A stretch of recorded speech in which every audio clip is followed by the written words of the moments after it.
यहाँ अपन जो द्विबीजपत्री जो जड़ है उसकी एनाटॉमी एंड इंटरनल स्ट्रक्चर है उसका अध्ययन करेंगे। और इसको जो इंटरनल स्ट्रक्चर है उसका अध्ययन अपन दो पार्ट फर्स्ट और पार्ट सेकंड जो वीडियो में उसमें करेंगे। तो सबसे जो पार्ट फर्स्ट है उसका अध्ययन अपन यहाँ करेंगे, क्योंकि इसके अंदर दो कोटलेडन हुए इसलिए उसको डाइकोट बोलते हैं। और जो इंटरनल स्ट्रक्चर है यानी कि एनाटॉमी का अगर अध्ययन करें उसके यहाँ टीएस का जो अपन की जो डाइकोट रूट है उसका टीएस सेक्शन है, उसको माइक्रोस्कोप के द्वारा ऑब्जर्व करने पर जो संरचना दिखाई देती है उसका अपन अध्ययन यहाँ करेंगे। तो सबसे पहले देखते हैं कि अगर टीएस के अगर देखें उसमें माइक्रोस्कोप में तो सबसे बाहर की तरफ जो परत होगी जो लेयर होगी उसको बोलेंगे epiblema.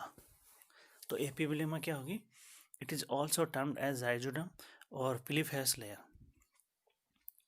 It is outermost single layer of root which is composed of thin walled closely packed parenchymatous cells होंगे जिनके बीच में किसी प्रकार का इंटरसेलुलर स्पेस नहीं होगा। The cuticle and stomata are absent.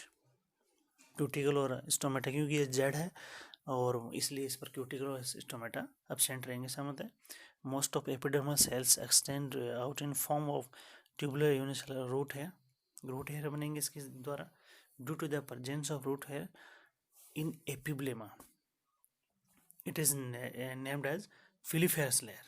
This layer function for uptake of water और जो मिनरल्स होते हैं खनिज salts from the soil and thus has no cuticle root hairs provide maximum surface area for absorption.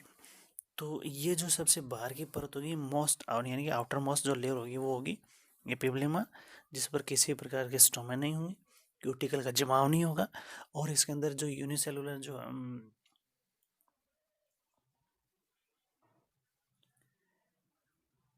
Root hair होंगे यानी कि इसके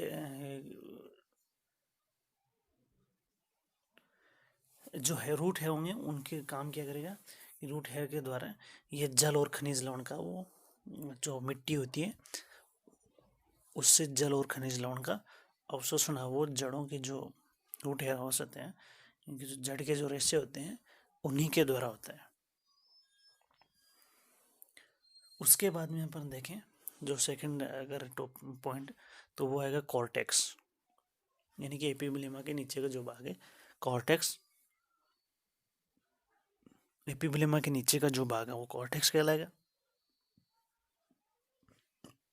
it consist of many layers of thin walled rounded और polygonal parenchyma cells with sufficient developed intercellular space भी होगा। यानी कि ये क्या होंगे, इनके पतली भित्ति युक्त पेरेनकाइमेटस सेल्स होंगे और उनके बीच में पर्याप्त मात्रा में इंटरसेलुलर स्पेस होगा। अंतर कोशिकीय स्थान है वो पर्याप्त मात्रा में पाया जाएगा। Cell of cortex consist of leucoplast and starch grain. Sometimes after layer of cortex become cutie यानी उस पर क्यूटिनाइज्ड हो जाएगी वो एंड फॉर्म एक्सोडर्मिस और रूट। कुछ है उस पर क्यूटिकल का जमा होने से वो थोड़ी कठोर हो जाती है एंड एक्सोडर्मिस है वो रूट का एक्सोडर्मिस है वो बनाती है। Cortex cells stop food and conduct water from epiblema to the जो इनर टिश्यूज होते हैं उनके साथ कि काम क्या करेगा। जो कॉर्टेक्स होगा वो क्या करेगा, जो रूट है होते हैं उनसे जो जल और खनिज लवण का अवशोषण होता है वो अंदर तक जो वेस्कुलर बंडल जाएगा उसके लिए एक वो वहीं से होकर गुजरेंगे। तो जल जो परिवहन होगा इनर टिश्यूज में वहाँ तक जो पाथ यानी कि जो एक रास्ता अवेलेबल करवाएगा। इसके बाद में अगर अपन देखें कि कॉर्टेक्स के बाद आएगा एंडोडर्मिस। तो it is the innermost layer made of single layer of bell shaped compactly parenchyma cells without intercellular spaces। यानी कि कॉर्टेक्स से सबसे बाद में जो बैलन शेप यानी कि इनकी आकृति है डंबल के आकार की होती है, पेरेनकाइमा सेल्स होते हैं, किसी प्रकार का इंटरसेलुलर स्पेस नहीं पाया जाता है इनके अंदर। The radial wall of this layer are often thickening, इस पर किसी प्रकार की वो थिकनिंग हो जाती है, thicken and sometimes this thickening extends to the inner walls also.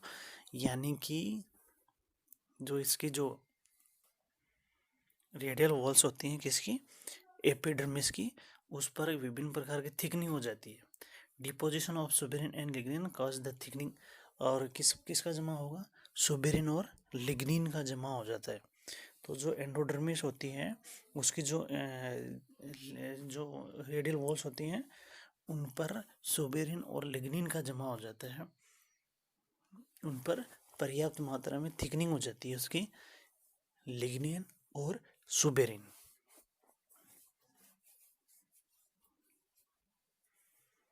तो कॉर्टेक्स का आगे का जो भाग है वो रहेगा एंडोडर्मिस, एक सिंगल परत के रूप में रहेगा, पेरेन्काइमेटा सेल्स रहेंगी, और जो पेरेन्काइमेटा सेल्स रहेंगी उसकी जो रेडियल वॉल्स हैं उसके बीच में जगह जगह यानी कि जो रेडियल वॉल्स है उस पर सुबेरिन और लिग्निन का जमाव रहेगा।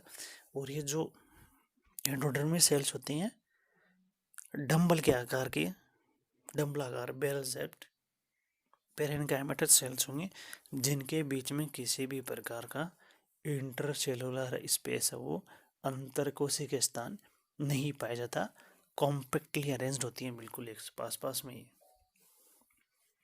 और ये एक मुख्य पॉइंट है इनका कि इन पर लिग्निन और सुबेरिन का जमाव हो जाता है।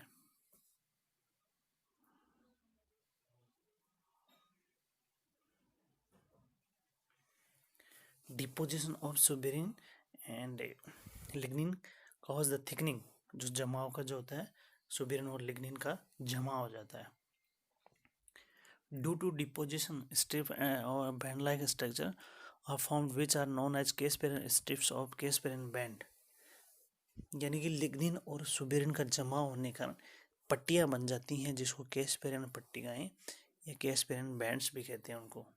Sales of the endodermis that are located opposite the protoxylem, यानी कि जो एंडोडर्मिस की सेल्स होती हैं जो प्रोटोजाइलम के बिल्कुल फ्रंट में, इन फ्रंट यानी कि उसके सामने होती हैं, वहाँ पर किसी भी प्रकार का जमाव नहीं होता है।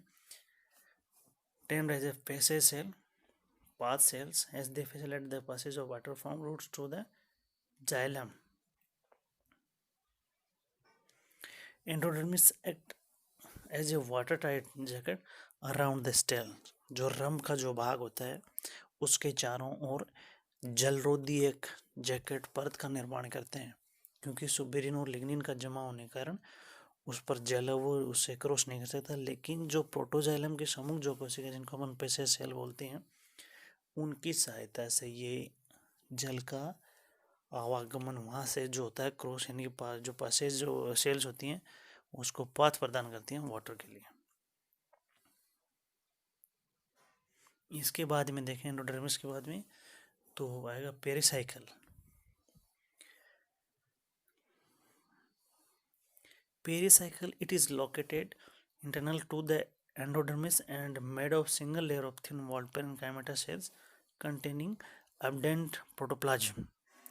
जो एंडोडर्मिस के जस्ट जो नीचे की जो सिंगल लेयर रहेगी वो रहेगी पेरिसाइकिल की, पेरेन्काइमेटा सेल्स होगी, पर्याप्त मात्रा में प्रोटोजाइलम होगा इनकी सेल्स में। It is very important layer, it's part of vascular cambium is form from it.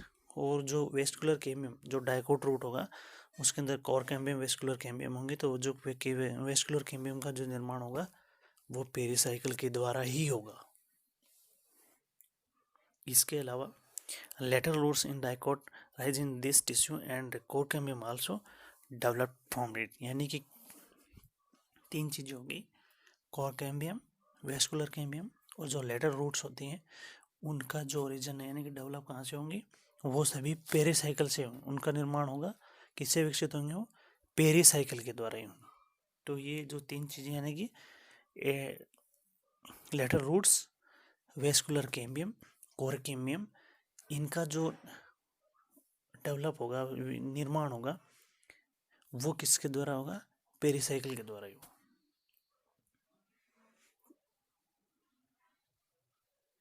और वेस्कुलर कैम्बियम कोर कैम्बियम की उपस्थिति के कारण डाइकोट रूट में सेकेंडरी ग्रोथ भी होती है। इस वीडियो में अपन यहीं तक का अध्ययन करेंगे, इससे आगे का अध्ययन अपन एक नेक्स्ट वीडियो बनाएंगे जिसके अंदर पार्ट सेकंड के अंदर उसमें अध्ययन करेंगे। धन्यवाद।